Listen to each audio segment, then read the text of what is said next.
আমাদের শ্রম ভবনে পর্যন্ত বসতে দিচ্ছে না, আমাদের নেতা কর্মীদের নামে মামলা করা হচ্ছে। সংগ্রামী বন্ধুগণ, আপনারা সবই জানেন, যার কারণে আমরা বলতে চাই আমাদের বেতন না নিয়ে আমরা ঘরে ফিরে যাব না।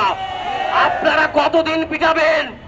আসেন, এই বুকটাতো শ্রমিকরা স্লোগানই দিচ্ছে, পিটানের দরকার নাই, না খাই থাকতেছি, তার চেয়ে মৃত্যু অনেক ভালো।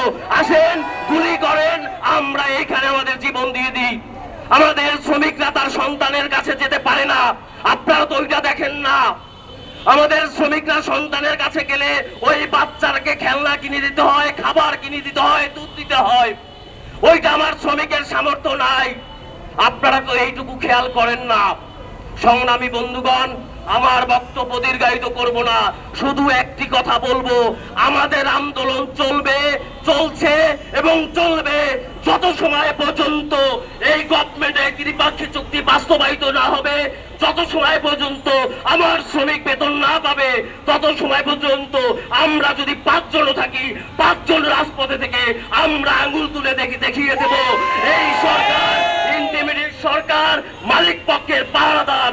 আমরা দেখিয়ে দেব জনগণের সরকার হতে পারিনি। সেই আন্দোলন আপনারা করবেন, আমরা করব রাজপথে থেকেই। সকলকে আবারও ধন্যবাদ জানিয়ে